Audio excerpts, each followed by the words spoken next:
Jamaicanka isagaaba maaragtay dilaaya oo nin khatar ah oo alkooliste ah oo tuuga oo sijin ka soo baxay ayaa waxaa soo baxay dad badan oo markhaatiyo beena sheegay oo qof kasta wuxuu doono iska sheegayo. waxaa kamid ahayd gabadh tiri waxaa kamid ahayd gabadh dhahday waxaan aqaanaa Maxamuud oo waxaa ii yimid Maxamuud oo dhar raba inuu iga iibsado sikanahaana oo lacag badan gacanta ku sita iyo ninkii Jamaicanka ahaa markii hore dhahay ninkaas Soomaaliga saasaan arkay oo haddana war kale sheegay oo kii ka duwan markii lacagtu u maqlay. dad badan baa soo baxay oo qofba wax sheegay si lacagta ay u qaataan. wiilkii marka dilku uu dhacayo waxa weeyaan 1952 bishii saddexaad lixdeedii markii ahayd waxaa lasoo qabtay wiilkan Soomaaliga ah ayaa lasoo qabtay toddobaad kadibba. markii lasoo qabtay waxaa lagu soo qabtay in maaragtay jaakeedkan dhaxanta laga xidho uu xaday ayaa lagu soo qabtay. taas oonay waxba ka jirin laakiin dembi isaga maaragtay been laga sheegay ama dembi lagu soo oogay haysasa lagu geeyay isaga sijinka sasa lagu geeyay saldhiga markii saas lagu geeyay ayaa haddana waxaa dhacday in la yiraahdo lagu soo oogo gabadhan Lily inuu dilkeedii ka dambeeyay ayaa lagu soo oogay. bishii 6deedii bay gabadhu dhimatay. bishii 16 maxkamaddu waxay ku soo oogeen oo loo gudbiyay inuu ninkani dilka gabadhaas ka dambeeyay oo dembigii saas loo saaray.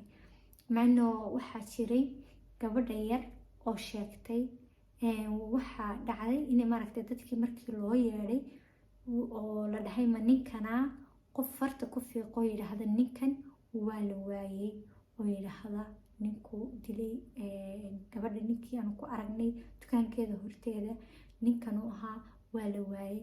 inuu ku 12 jir waa sidan idin sheegay waa loo yeeray waxay tiri ninkan maaha waa la horkeenay wax leeyahay ninkan ma aragtay maybe tiri ninkii Jamaicanka ahaa wuxuu sheegay inuu nin madow oo Soomaaliya oo ilig dahab leh arkay.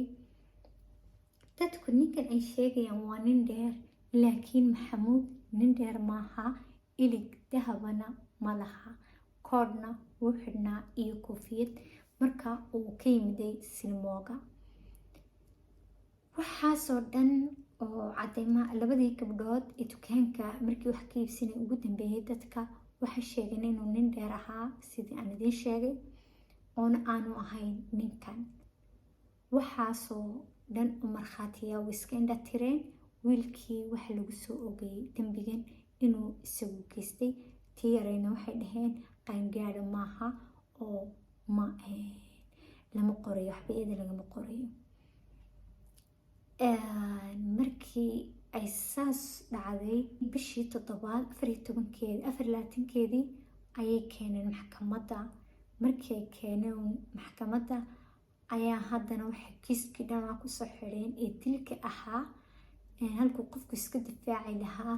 macnaa dadkii oo dhan yiraahdeen waa nin dheer waa oo shaaruba leh ninkani nin gaaban buu ahaa dharka ay sheegeen aan waa lahayn haddana shaaruba lahayn haddana ilig dahab lahayn. waxaas oo dhan indhahay ka xidheen.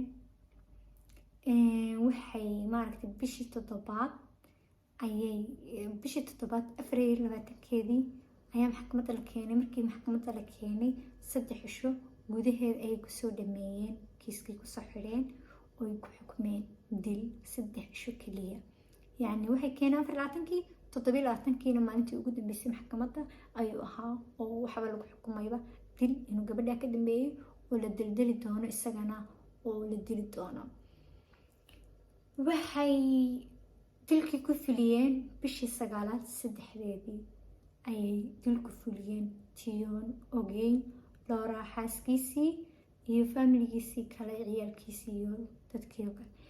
xataa maalintii maxkamadda waxaa timiday iyada gabadha maaragtay uu qabo hooyadeed oo tiri markii ninkan maalinta gabadhan la dilayo wuxuu aniga ayuu ila joogay oo banaanka guriga ayuu la hadlayay, ma dhici karto inuu soo laabto inuu gabadha dilo ama uu ka yimid intuu soo dilay, ma dhici karto ayuu ku yidhi. gabadhiisina waxay ku yidhaahdeen markhaati ma geli kartid oo naagtiisii baa tahay. nimankii maaragtay isaga dhankiisa ka socday waxay rabeen in isaga kiiska lagu oogo oo la dilo oo isaga la daldalo, oo xataa aflagaaday ku lahaayeen. waxay yidhaahdeen waxaa tahay nin dilaaya oo axmaqa oo haddana jaahila oo isagiisii aflagaadaynaya, halkay ka difaaci lahaayeen ayay safkii waxay raaceen nimankii dembiga kusoo oogay ayay lasoo safteen iyaguna.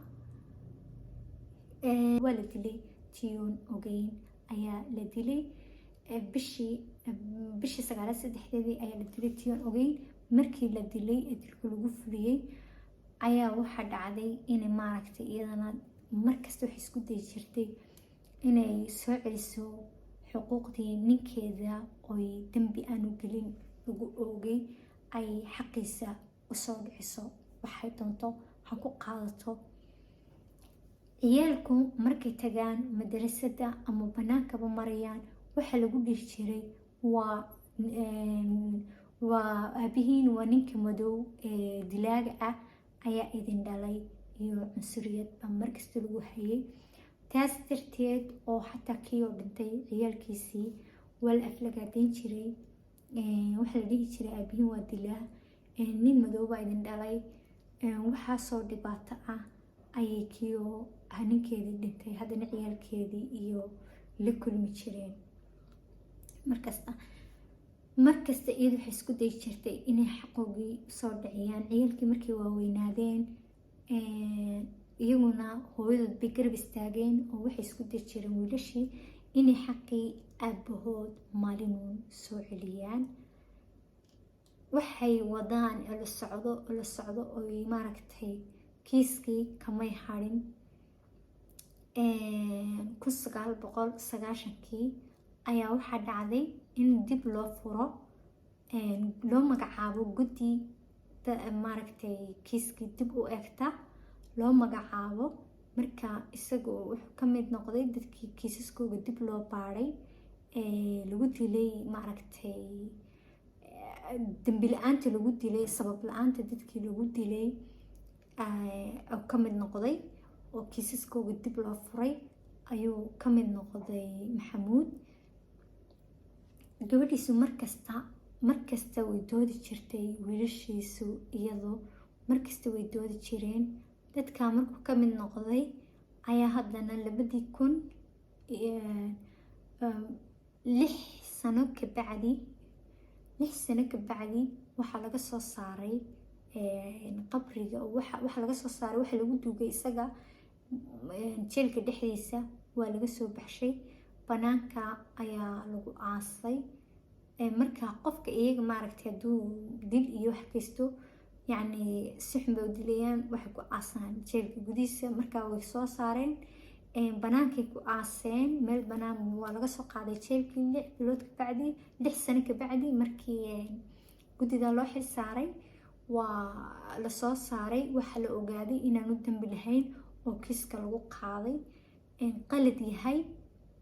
markaa waa lasoo saaray, xabaashiisa waa lasoo qaaday, meel kaloo xabaalaa la keenay, waxaana lagu qoray bismillaah, oo waa lasoo guursiiyey xabaashiisii. waxaanay bixiyeen waqti wiilkaas Soomaaliyeed way bixiyeen. laakiin waxaa la yaab leh, ninkan yidhina Soomaaliyaan arkay oo ilkaha dahab ku leh, isagaaba maaragtay dilaaya oo nin khatar ah oo alkooliste ah oo tuuga oo sijin ka soo baxay oo malafaadkiisii maaragtay dambiyadiisii la hayaa oo rikoorkiisu maaragtay dee saldhigga yaala. haddana markhaati ayay ka dhigteen oo waa kan dhahayeen nin Soomaaliyaan arkay oo saasa markii uu lacagta maqleen waa ka sheekadiisii bedelaya oo dacwad ka qoreen halkii ka dhihi lahaayeen adigu dambi baba lagu haystaa waxba laguma qoraba ay rumaysteen ninkaasi gabadhii wuxuu isku dayay sidii gabadhii loo gowracay inuu gabadhii sidii loo qalay inuu gabadhiisa gabadh uu dhalay u qalo ayuu ninkii isku dayay gabadh uu dhalay ayaa ninkii isku dayay markii dambe waa la ogaaday ninkii waxaa lagu xukumay xabsi daayim ayaa ninkii lagu xukumay waxaa la ogaaday inuu maaragtay isagu dilaaga yahay ingiriisku hadda ayay raaligelin ka bixiyeen maxamuud xuseen mataan dilkiisii Laura waxay dhimatay 2008 ayay dhimatay tiyo maaragtay kaleer garaysay dambigii ninkeeda lagu qaaday xaqiisina usoo dhicisay ilaahay baa xaq sooraa walaakiin dambigii aanu geysan tiyo cadaatay ayay dhimatay wiilashiisiina wiilkii ugu dambeeyay wuxuu dhintay 2014 ayuu dhintay waxa jooga imika gabdhihii iyo caruurtii awowyada uu ahaa cisho dhaweyd ayay dowladda ingiriisku raaligelin ka bixisay qaladkaas askarta ingiriisku magaaladaas gobolkaas ay raaligelin ka bixisay tiyo mudaharaadyo iyo wax lasoo abaabulay oo dadka maaragtay ay ka hadleen saxaafadaha ugu caansana ay ka hadleen oo waraysi ka qaadeen gabadh uu awow u yahay oo gabadhaasi sheegtay in ay la soo daaheen raaligelinta oo ahayd mar hore inay raaligelinta sameeyaan oo qiimo ugu fadhiday aabaheed iyo hooyadeed aabaheed iyo ayeedeed iyo adeeradeed ay macno weyn u sameynahaydo ay la soo daahday imikana dadka madow si kale un loo dilo unay cunsuriyadii meesha ka dhammaanin mudaharaadkaas oona wax Soomaaliya ku jirin ma ogi sababta ay uga soo qayb geli waayeen Soomaalidu laakiin dad kale ayaa abaabulayay dowladuna raaligelin ay ka bixisay dilkaas kuwiyo ay tahay waa magtii ugu qaalisanayd ay bixiyaan ingiriisku oo ahayd lacagta wadankooga $1.4 million ay ka bixiyeen magac oo lacagta wadankaasa imikana ay raaligelin bixiyeen. Assalaamu calaykum waraxmatullaahi wabarakaatuh.